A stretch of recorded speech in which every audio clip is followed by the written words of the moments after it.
everyone, and welcome back to this Breaking Ballet page where I'm going to be talking to you this evening about the 5 best ways to flatten your tummy. And this is something I get asked all the time. So many of my clients, and the majority of whom are in their late 30s, 40s, 50s and beyond, are concerned about their tummy, their midsection. They feel that they're retaining weight there, they're putting weight on, and it's not something that's happened to them before. So they may have gone their entire lives, being fairly lucky in some ways that they can eat or drink pretty much anything, and they're not having the effects that they're now seeing doing the same thing. For those of you that don't already know me, my name is Sarah Aspinall, and I'm the founder of Breaking Ballet, which is a unique online ballet fitness program specifically for busy women who are in that stage of life. And we all have similar struggles, no matter who we are, where we're from. But if we're in that age bracket, at some point in time, and you may be in your late 30s thinking, nope, that hasn't happened to me. You may be in your early 40s thinking, nope, that hasn't happened to me. But the vast majority of women at some point will experience these changes in their bodies. And the one thing that irritates them the most, that they find frustrating, is this gaining of weight around the midsection. But there are a number of things that you can do to help with that situation. And it's not just all about working out and eating right. There's a lot more to it than that. And it may well have worked for you in the past, if you've started to put a little bit of weight on. It happens in different life stages. But when you were younger, you may have thought, right, okay, I will up my workouts, I'll reduce my calories, and there you go, sorted it. But that's not necessarily going to work in this life stage. And I don't want you to feel disappointed and frustrated and angry about that. It's a natural process that our bodies are going through. There's hormonal changes that are happening, and we need to embrace that. It's, there's nothing that we can do to stop it. We can't turn back the clock, so we need to put things in place that will help us. So I'm going to walk you through the 5 different ways that you can help yourself if you are one of those people that is sick of that mum tum, having that overhang in the pouch, and just generally feeling uncomfortable trying to get into your jeans. Your clothes are starting to feel uncomfortable. You may have already had to go out and buy a size bigger. There's nothing wrong with that. And whatever shape, size you are, of course, absolutely you should love your body. But the reality is, this change in our bodies is frustrating for most of us. So the first thing that you need to think about is eating smarter. So you need to think about, exercise is one thing, but we don't want to then sabotage all the good work that we're doing by eating the wrong things.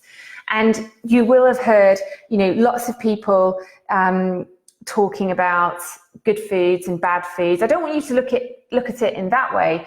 It's simply a question of not overeating and not eating foods that are going to stick around your midsection. If you don't want that to happen, then you need to eat slightly differently. So, back in the day when you were in your 20s, you might have gone out and had a late night, had quite a lot of alcohol to drink, and at 2 a.m, you find yourself eating a burger or a kebab or something.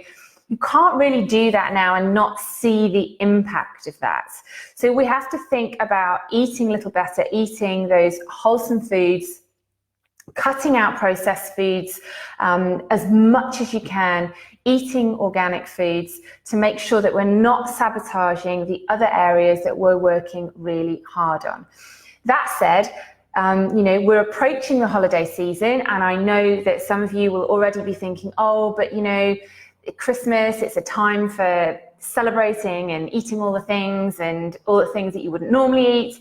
And I agree, of course it's a time to celebrate. However, if you want to come out the other end not feeling sluggish and tired, disappointed with yourself, and regretting those decisions, I'm not saying that you need to be an angel and behaving yourself 100% of the time. However, you can behave yourself 80% of the time and see that 20% of the time is the time where you can have the odd treat now and again. But it's just all making sure that you do this in good measure. So making sure that you're also eating the correct foods, getting lots of hydration, lots of water, so that you're not getting the water retention and the bloating that we also get when we're eating the wrong food. So sometimes if you're eating beans and onions and broccoli, those kinds of foods can lead to bloating. If you're not entirely sure which foods do that to you, then it's always a good idea to take a food diary and just make sure that you're keeping track of that. If certain foods bloat you up, then you know that to try and avoid those, particularly if you're on a night out, you know, you've got some dinners to go to, Christmas parties, you want to wear your, you know, your nice jeans, you don't want to end up partway through the night having to undo the button, feeling very uncomfortable. We've all been there, getting a taxi home because you can't take it anymore and you just need to get in your pajamas. It doesn't need to be like that. Through some careful planning and thinking about the types of foods that you react to in that way can make a world of difference. So eating well. Really important thing, number 2, is to exercise smarter. So you cannot, I'm not saying you can spot reduce fat. I'm not saying that if you exercise, you will lose weight off your tummy. It doesn't work like that.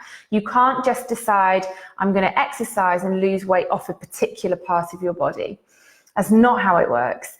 If you have retained weight or you're gaining weight around your midsection, you need to work at just losing body fat generally. So we can do all the ab workouts under the sun, but you're not going to see that definition. You're not going to see that strength if you're carrying some subcutaneous fat, so the fat that you can pinch on your body. So what you need to do is focus on exercises, workouts that have a focus on the abdominal area, but that use the rest of the body as well. So you're strengthening the rest of the body and you're burning the calories. So you're burning that fat off. And until you've done that, you're not going to see the definition that you're working very hard on through your abdominal workouts. A really good form of exercise to do to shift those extra pounds, and more often than not, a lot of the ladies that I speak to, it's kind of 7 to 10 pounds that they're trying to shift. Really, really good way to do that is through HIIT, so high intensity interval training. It's not necessarily a form of exercise that you would do from going from not exercising at all straight into a HIIT workout. That would not necessarily be a sensible thing to do. But if you have a certain level of fitness, then it's absolutely the right thing to do. And HIIT is short bursts of very intensive exercise, and then a rest or a lower intensity of exercise. So you might go all out on your bike or your rower for 2 minutes, and then calm it down for 30 seconds or take a rest for 30 seconds, and then start again and repeat that pattern. So those high intensity movements can also be done with resistance training. So you could also, for example, do some sautés, some little jumps for 30 seconds, and then hold a plank for 30 seconds or a minute, and then repeat. So you can alternate with strength training as well, or squats, or whatever it is that you're doing. So those form of exercises are really important to reduce the overall body fat, and then working on the core to see that definition and tone in the tummy area as well. So really, really important. HIIT exercise, that type of training, about 2 to 3 times a week would be ideal. And you only need to spend about 15 or 20 minutes doing that type of exercise. So it's very quick. You're not having to go for a very long run for an hour or anything. It's perfect if you are short on time, which I know a lot of you are. Third one that I want you to consider, so we've talked about diet, we've talked about exercise, is sleep. Sleep is really, really important for many, many, many reasons, of which I won't go into now because that would take a long, long time. But sleep is really important when you're considering losing a few pounds. So there's a direct link between lack of sleep, so not getting your 7 or 8 hours, which is recommended, a lack of sleep, and gaining weight, particularly around the midsection when we're in this stage of life. So we've a couple of hormones that are related specifically to our hunger and our diet, our feelings of hunger and wanting to eat. The first one is called leptin, and that is the one that tells us when we're full. So if we are getting less than 5 hours sleep a night on average, then that hormone increases. So the hormone that is telling you that you are full decreases. So you're not getting those signals. The second hormone, called ghrelin, is the hormone that's telling you you're hungry, and that hormone increases. So you're getting the hormone saying you're really, really, really hungry is going up and up and up with lack of sleep. The hormone that normally tells you that you're full is going down and down and down. So you're more likely, if you're having less than 5 hours sleep a night on average, to crave more food. So you're going to want to eat more. You're going to eat more. And you're going to eat more of the wrong things. So you're going to start craving those highly processed foods, the foods that are high in sugar.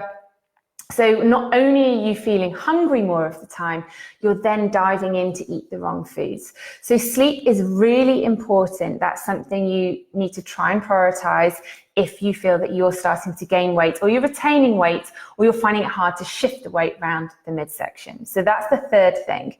The fourth area that's really, really important, alcohol. And I know this is controversial because I don't want to spoil things, it's particularly in the run-up to the party season. And I'm not saying omit all alcohol, although in an ideal world you absolutely would if this is a big deal for you. But trying to cut down, because alcohol itself contains estrogen. And so if the estrogen levels in our body are going up and up and up, and we're adding to it because we're drinking the alcohol, if we've got excess estrogen in our bloodstream, then we're going to retain weight around our midsection. So alcohol is the enemy for all of you who are trying to trim down in the midsection area. It's not the best thing to be having. And I know, it's hard coming up into this party season. However, if you can just try and reduce it a little bit. So if you were thinking to have two gin and tonics, maybe just have the one. You normally drink doubles, have singles. Can you have a spritzer or something to reduce the alcohol levels in your wine rather than having a full glass of wine? There are lots of different things that you can do. Have a glass of water in between so that you're not wine after wine after wine, you're breaking it up with water. But it is one of the things that you need to consider. If that's one of your goals that you want to try and trim down in the midsection area, trying to omit alcohol completely is going to get you there quicker. But I don't want to be the bearer of bad news, and I totally understand why some of you want to celebrate in the run up to the holiday season with Christmas parties and things, but that is the enemy, I'm afraid. The final thing, number 5, is beating that bloat that I talked earlier about. So with your diet, it's really, really important that you do hydrate. And again, that can be easy to forget when you're having a few drinks and you're eating a lot as well. You don't always, want another glass of water because you're full up from all the food.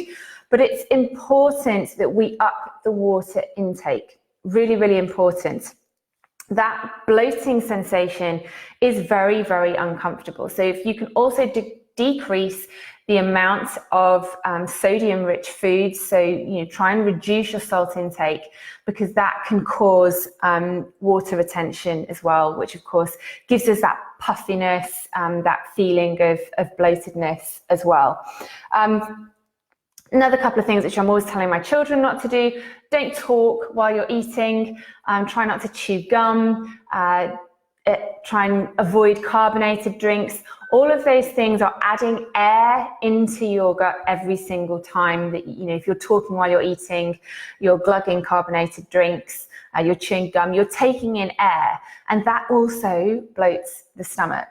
And I remember my mother telling me not to do it. I now tell my children not to do it, so I don't want to sound like your mother, but it's something else. And of course, that's difficult because, you know, we socialize while we eat. You know, we go for these parties and we're talking the entire time, but just be aware of it, that, you know, when you're actively eating, that you should try not to be talking at the same time. And I've already talked about, you know, avoiding those foods such as cauliflower and sprouts and onions and beans and all those foods that can cause that bloated feeling. But again, you know, not always easy, but if you are trying to reduce the bloating, trying to reduce the retention of the weight, these 5 things are really, really important. So you need to think about your diet. You need to exercise a little bit smarter, be really intentional about the types of exercise that you're doing. We can't spot reduce fat. That needs to be, you know, reduced everywhere for us to see some changes in the tummy area. Sleep, really, really important. If you know that you're going to be out late at parties, there's nothing you can do about that. You know, that's absolutely fine. But either side of that, please try and make sure that you're getting the 7 to 8 hours sleep a night, just to make sure that you are, you know, keeping those hormones at an acceptable level so that you're not then craving all the foods, all the wrong foods, which happen to be around as well and easily accessible over the next few months. So if you want to come out the other side of it, you can take these things into consideration. And of course, the other 2 were focusing on your alcohol intake and bloating. So I hope that is helpful. If you've got any questions, please let me know. Hi, Sarah. Can you do HIIT and breaking ballet on the same day? Yeah, absolutely. It really depends on your energy levels, if that's, you know, if that works for you. So for example, if you have a rowing machine, you could do 20 minutes interval training on the rowing machine, and then you could come off there and do some abdominal workouts if you have the energy for it, and also if you have the time for it, that's absolutely fine. I tend to do that. I chop and change during the week, so I'll do a kind of interval training 3 times a week.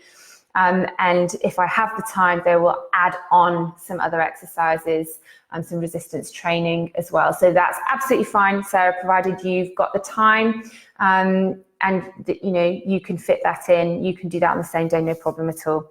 But if anyone has any other questions, please let me know. If you're watching this on the replay, let me know.